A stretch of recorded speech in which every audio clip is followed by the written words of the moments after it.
जय हिंद बच्चों, मैं अमन सर आ गया हूं आप लोगों के लिए विज्ञान पथ पर लेकर आपके next board exam social science के लिए एक बहुत ही इंपॉर्टेंट वीडियो को लेकर। इस वीडियो में और इस लेक्चर में हम बात करेंगे सारे के सारे बोर्ड एग्जामिनेशन से रिलेटेड टिप्स और स्ट्रैटेजीज के बारे में।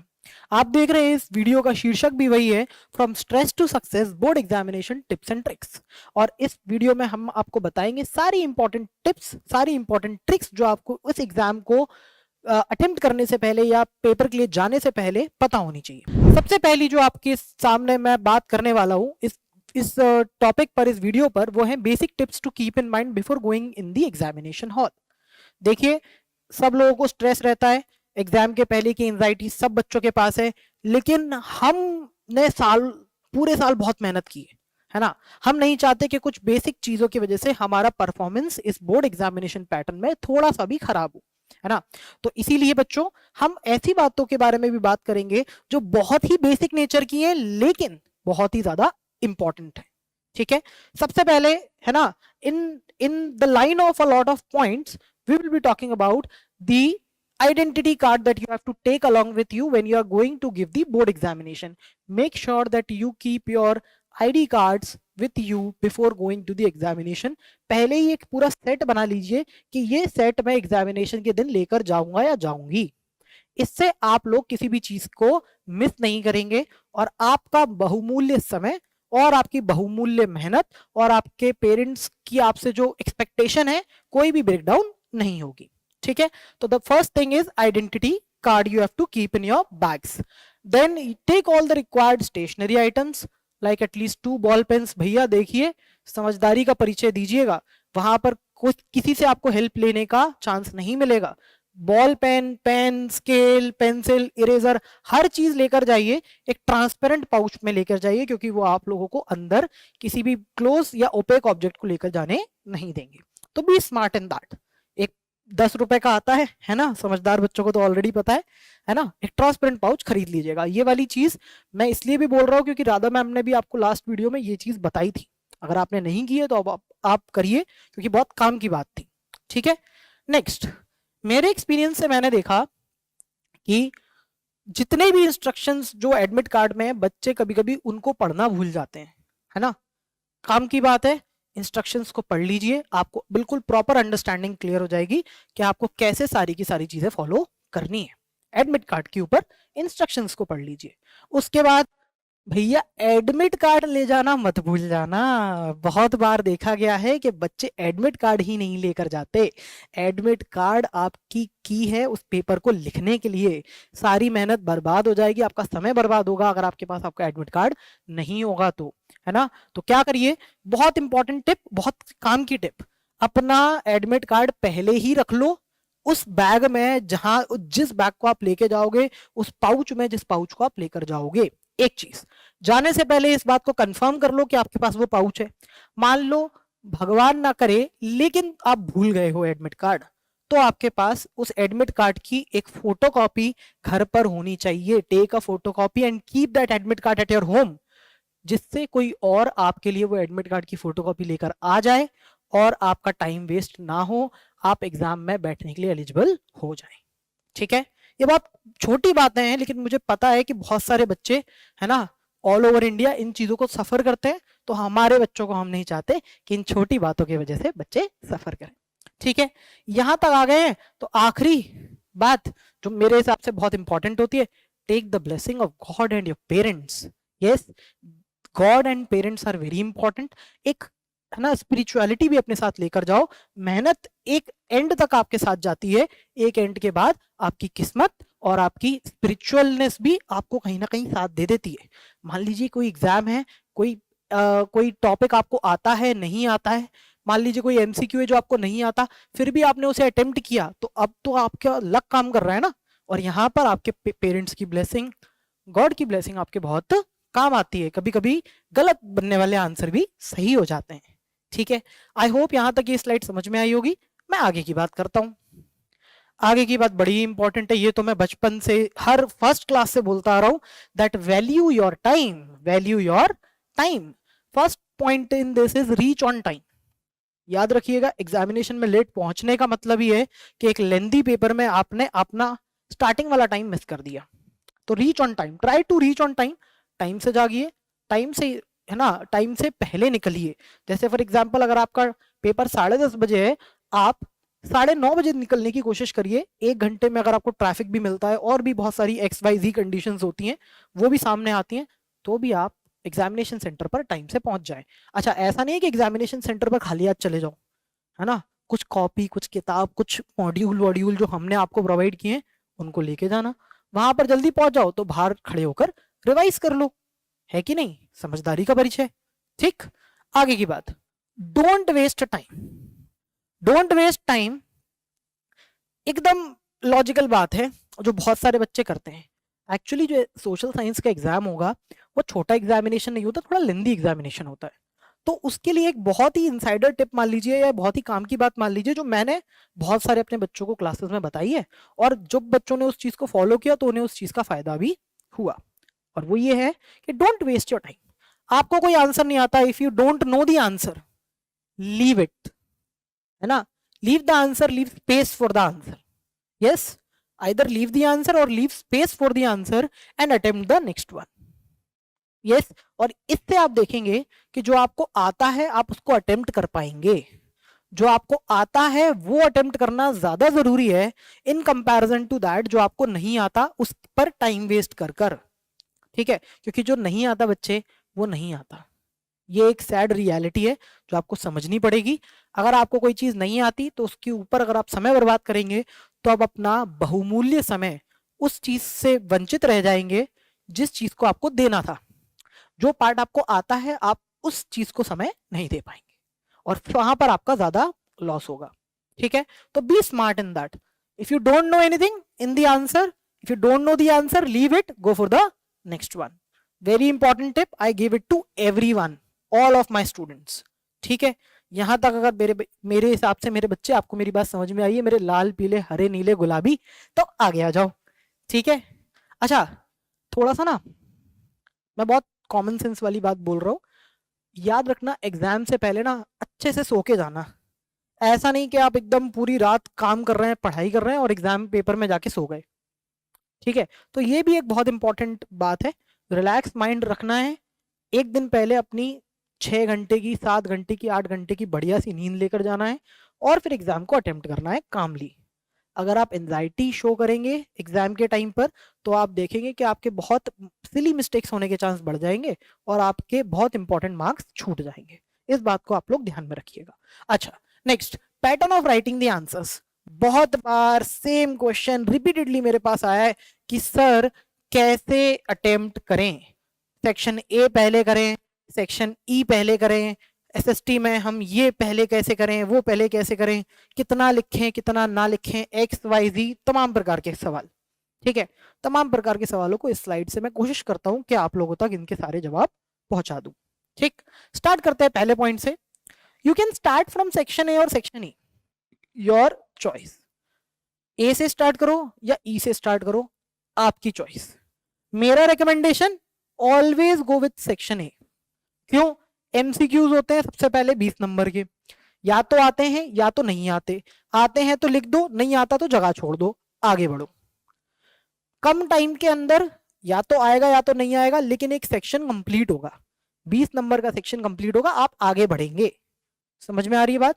It is hardly a touch and go, आएगा या तो नहीं आएगा, आएगा तो लिख दो, नहीं आएगा छोड़ो, नेक्स्ट वाला करो। इतनी सी बात को दिमाग में रख लेना दोस्त, वरना आपका टाइम बर्बाद होगा। नहीं आता, आगे बढ़ो, स्पेस छोड़ो उसके लिए, आगे बढ़ जाओ, कोई दिक्कत नहीं है। ठीक है, छोड़ा नहीं है, ये भी मैं आपको थोड़ा सा बता रहा हूं। अभी आपने पेपर पूरा छोड़ा नहीं है, जो नहीं आता उसे छोड़ा नहीं है, आपने उसे स्किप किया, पेपर के ऊपर गोला बना के आगे बढ़ गए, कोई बात नहीं, आगे बढ़ेंगे।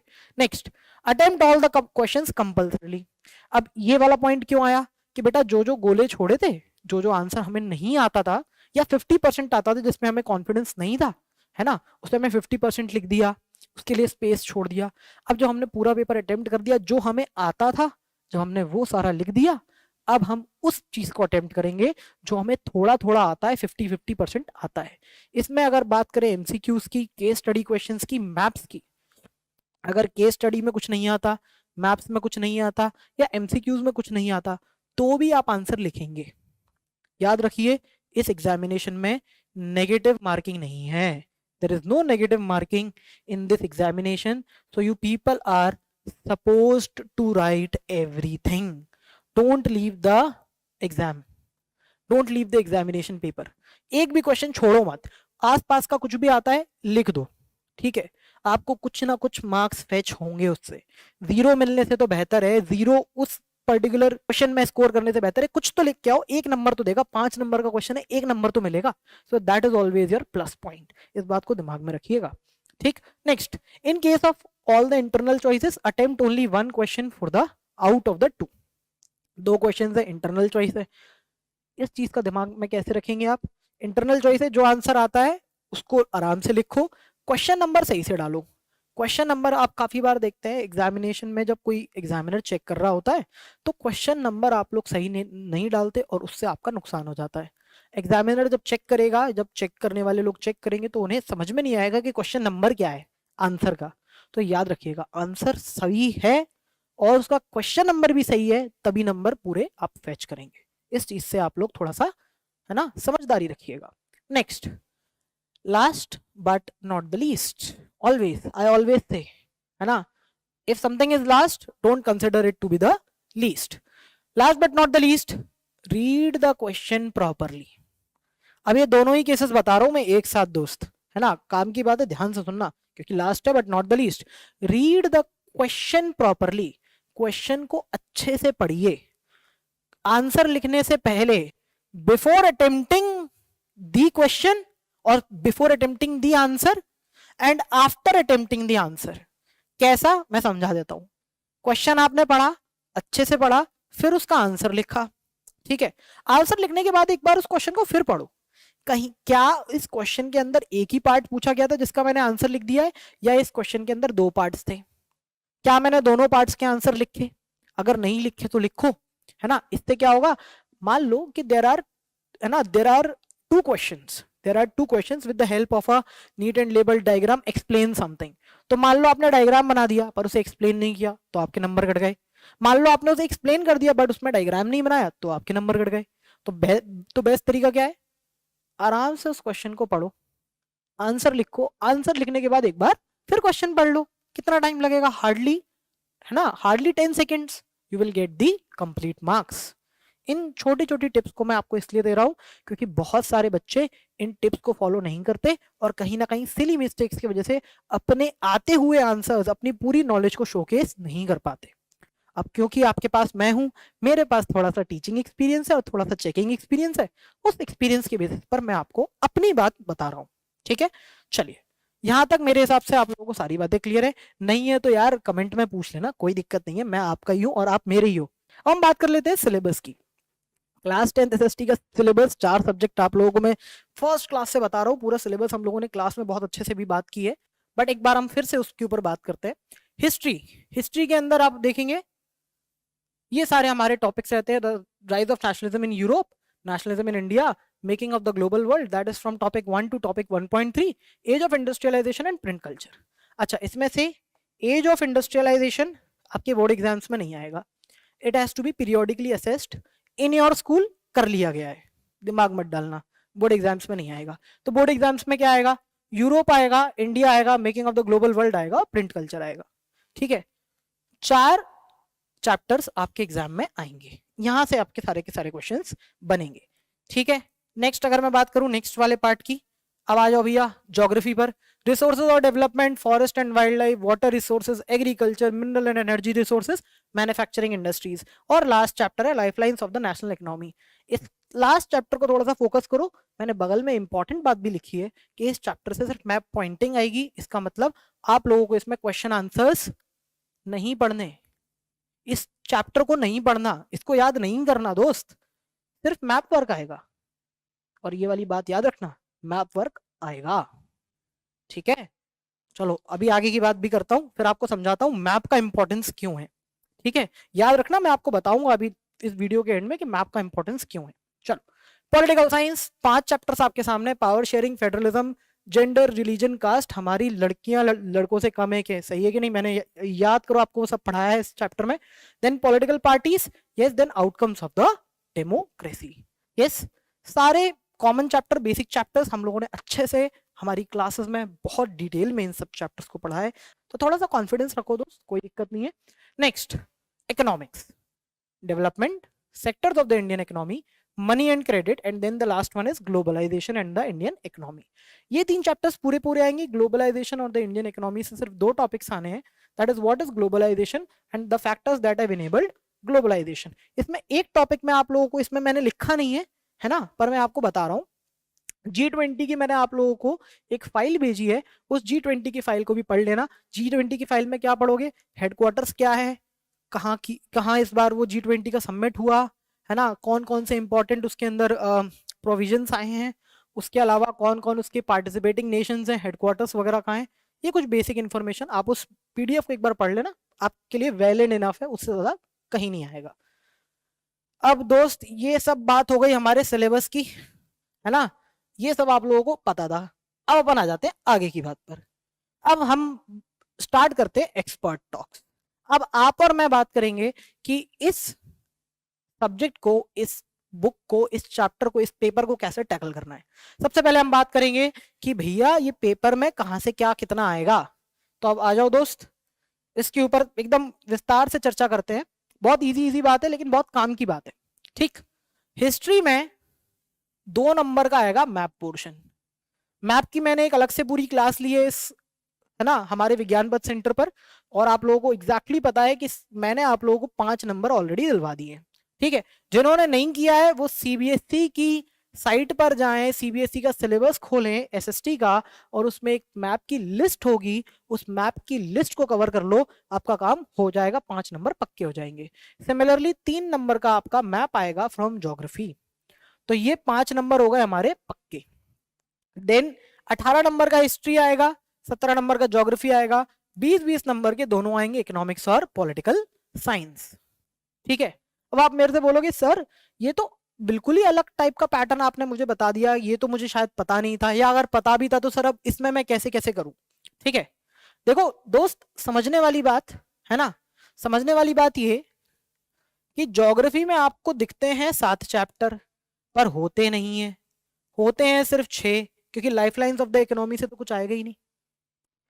सिमिलरली पॉलिटिकल साइंस में आपको चैप्टर दिखते हैं 4, पर एक्चुअली तो 3 ही होते हैं ना, क्यों, क्योंकि ग्लोबलाइजेशन के तो सिर्फ 2 ही टॉपिक्स हैं, ठीक है।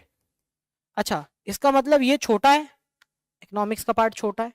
सिमिलरली ज्योग्राफी का पार्ट छोटा तो नहीं है लेकिन बहुत बड़ा भी नहीं है, उसमें भी एक चैप्टर है forest, forest and wild life, है ना, forest and society, forest society and wild life. भैया वो चैप्टर कितना छोटा है ना, 4 पेज का मुश्किल से चैप्टर, नंबर दे के जा रहा है ना। ऐसे चैप्टर्स हैं आपके सामने, है ना। मेरे से अगर आप पर्सनली पूछे कि तो सर कैसे स्टार्ट करना चाहिए, देखो कोई भी टॉपिक उठा लो, आपका मन, मुझे कोई प्रॉब्लम नहीं है, मुझे कोई प्रॉब्लम नहीं है। अगर मेरे से पूछा जाएगा कि सर आप क्या उठाओगे, तो भैया मेरा पर्सनल फेवरेट है ज्योग्राफी, फिर मैं जाता हूँ इकोनॉमिक्स पर, क्योंकि इकोनॉमिक्स मुझे पूरे 20 नंबर देता है, ज्योग्राफी पढ़ने में आसान है, एक बार समझ में आ गया तो पूरे 20 नंबर दे देता है, ठीक है। बात आए और उसके बाद क्या करूंगा मैं, उसके बाद मैं जाऊंगा हिस्ट्री पर, क्योंकि 2 नंबर का तो मेरे पास मैप कंफर्म है, जो मुझे कंफर्म मिलेगा ही मिलेगा। उसके बाद मैं 18 नंबर का क्वेश्चन आंसर पढ़ लूंगा, 3-4 चैप्टर्स जो भी हैं उनके सारे क्वेश्चन आंसर्स लगा लूंगा, उससे मेरा काम हिस्ट्री में भी चल जाएगा। सेम प्रोसेस में करूंगा हमारे पॉलिटिकल साइंस में, क्वेश्चन आंसर्स लगाऊंगा, मेरा काम चल जाएगा। यहां तक बात कर ली हम लोगों ने इस बेसिक चैप्टर्स के डिफरेंशिएशन की, और अब हम नेक्स्ट टॉपिक पर चलते हैं और हमारे पेपर को भी एक बार डिस्कस कर लेते हैं। ये हमारा क्वेश्चन पेपर का पैटर्न है, ध्यान से सुन लो बच्चे। मैं चिल्ला चिल्ला कर आप लोगों से बिल्कुल गुहार लगाता हूं कि कैसे आप लोगों को इस पेपर को अटेम्प्ट करना है। बहुत ही इजी, बहुत ही समझदारी वाली बात बताऊंगा आज आपको, ठीक है। स्टार्ट करना मैप पॉइंटिंग से। एक मैप की लिस्ट है जिसमें हिस्ट्री के 2 नंबर है, ज्योग्राफी के 3 नंबर है, इतना कर लो, 5 नंबर पक्के। एक लिस्ट ने आपको एक मैप की लिस्ट दे रखी है आपके CBSE के सिलेबस में, उतना कर लो, काम हो जाएगा। नेक्स्ट, 20 नंबर के एमसीक्यू हैं और आपके 12 नंबर के केस स्टडी है। ये प्रैक्टिस वाला काम है दोस्त। 20 नंबर और 12 नंबर प्रैक्टिस से आएंगे। क्या करो, रोज एक या दो या फिर चैप्टर वाइज। मैंने आप लोगों को एक मॉड्यूल भी भेजा है जिसमें मैंने चैप्टर वाइज एमसीक्यूज भी दिए हुए हैं और केस स्टडी क्वेश्चंस भी दिए हुए हैं। आप उसको भी रेफर कर सकते हैं। It is a very nice, है ना, स्टडी मटेरियल। उसके अलावा आपके पास जो भी सैंपल पेपर हो ना, कोई दिक्कत नहीं, हमने बहुत अच्छे से पढ़ाई की है। सैंपल पेपर उठाओ, 10 है 20 है, कुछ मत करो, सैंपल पेपर से केस स्टडी क्वेश्चंस और एमसीक्यूज लगा लो। हार्डली आपको टाइम लगेगा एक सैंपल पेपर के एमसीक्यूज और केस स्टडी क्वेश्चंस को करने में। हार्डली मैं बता रहा हूं आपको टाइम लगेगा 15 से 20 मिनट, बस दैट्स इट। नहीं आया आंसर, पीछे से देख लो जो भी उस सैंपल पेपर का आंसर है, दैट्स इट। नहीं आया फिर भी समझे, मेरे पास कमेंट कर दो या मुझसे आज आप आकर बात कर लो। मैं आपके डाउट्स के लिए बैठा हूं, कोई दिक्कत नहीं है। अब देखो इसकी समझदारी का फायदा क्या है। 20 marks plus 12 marks plus 5 marks, ये होते हैं बच्चे 37 मार्क्स। 80 में से 37 मार्क्स तो हो गए दोस्त फ्री के। 80 में से 37 मार्क्स तो हो गए फ्री के। अब आपको मेहनत किस पर करनी है, 43 मार्क्स पर मेहनत करनी है। ये 3 नंबर वाले और ये 5 नंबर वाले क्वेश्चंस पर ही तो मेहनत करनी है। हो गया काम, हमारा बना बनाया पेपर आपके सामने। फिर आपको क्या करना है, 4 क्वेश्चन आएंगे 4 सब्जेक्ट से, 5-5 नंबर के।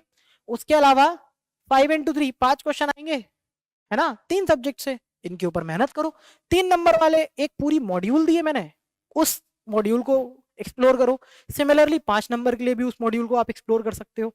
आप देखो इस पैटर्न को मेरी बात मानकर कि आपको कम समय में बहुत ज्यादा बेनिफिट हो जाएगा। अब देखो एक्सपर्ट टॉक्स, मैं अपने आप को बहुत ज्यादा एक्सपर्ट तो कंसिडर नहीं करता, पर जो भी मेरा थोड़ा बहुत एक्सपीरियंस है as a checker, as a examiner, है ना, मैं आपको वो सारी चीजें बता देता हूँ। एक बार हम समअप कर लेते हैं कि आज हमने क्या सीखा इस पूरे स्लाइड, इस पूरे वीडियो से। पहली बात हमने सीखी कि अपने एडमिट कार्ड का ध्यान रखें, अपने आईडी कार्ड, अपने आईडी प्रूफ का ध्यान रखें। ठीक है, ठीक। दूसरा, हम टाइम को वैल्यू करें, हम टाइम को वैल्यू करें। We have to value time, understood? We have to value time. Don't waste it, don't waste it in something that you don't know. Don't waste it. Answer नहीं आता कोई बात नहीं, नहीं आता छोड़ो, आगे बढ़ो, उसके लिए स्पेस छोड़ दो। नेक्स्ट, अच्छा, और जब उस आंसर को लिखो तो उसका क्वेश्चन नंबर प्रॉपरली डालना। तो यही हमारा थर्ड पॉइंट है। अटेम्प्ट ऑल क्वेश्चंस, है ना, विथ प्रॉपर क्वेश्चन नंबर। इससे क्या होगा, एग्जामिनर को आपके क्वेश्चन के आंसर को ढूंढने में दिक्कत नहीं आएगी। अगर आपने सही लिखा है, जो कि आपने बिल्कुल लिखा होगा, तो आपको पूरे मार्क्स उसके मिल जाएंगे। उसके बाद अगर मैं बात करूं तो मैंने आप लोगों को बोला कि क्वेश्चन पेपर के पैटर्न को समझो, क्वेश्चन पेपर के पैटर्न को समझो। और अगर रिवीजन की बात की जाए तो आप रिवीजन के लिए अपनी खुद की स्ट्रैटेजी यूज करो, है ना, use your own strategy, use own strategy, है ना। उसमें आप, है ना, फर्स्ट प्रायोरिटी किसको दो, जो आपको आता है। जो आपको आता है आप पहले उसे रिवाइज करो, टाइम कम लगेगा, आप ज्यादा से ज्यादा पार्ट रिवाइज कर पाएंगे। दूसरा part, MCQs, case based questions और मैप को प्रायोरिटी से पहले ही खत्म करके रख दो, टाइम कम लगेगा। ये प्रैक्टिस वाली चीजें हैं, रोज प्रैक्टिस भी करोगे। अगर एक दिन में आप पांच सैंपल पेपर्स लगा लेते हो, 3 सैंपल पेपर्स लगा लेते हो, या चैप्टर वाइज आप मैप प्रैक्टिस, सॉरी मैप के लिए तो आप पूरी एक बार में मैप लिस्ट कर लो। एमसीक्यूज और ये सीबीक्यूज के लिए आप एक बार प्रैक्टिस करते जाओ। 3 सैंपल पेपर लगा लो, 4 सैंपल पेपर लगा लो, या चैप्टर वाइज लगा लो, आपका मन है। मैंने तो पूरी मॉड्यूल भी दे रखी है, आपका काम हो जाएगा। थर्ड प्रायोरिटी पे आता है question and answers. Question answer simple है, 3 मार्कर और 5 मार्कर करने। उसके अलावा अगर आपके पास कोई सोर्स हो जिसमें 2 मार्कर क्वेश्चंस हो, मत करो अटेम्प्ट। 3 नंबर और 5 नंबर के पेपर में आने हैं, 3 नंबर और 5 नंबर के आंसर्स को अटेम्प्ट करो, easy. And this is how your complete examination is going to get covered within less amount of time and with most perfection. इसी के साथ आज मैं इस वीडियो को समाप्त करता हूँ, संपन्न करता हूँ, अपनी वाणी को विराम देता हूँ। आप सभी लोगों को धन्यवाद, है ना। आपका पेपर बहुत अच्छा हो। Best of luck to everyone, to all my, है ना, नन्हे मुन्ने प्यारे प्यारे बच्चे। And we always go with Jai Hind, जय भारत। धन्यवाद।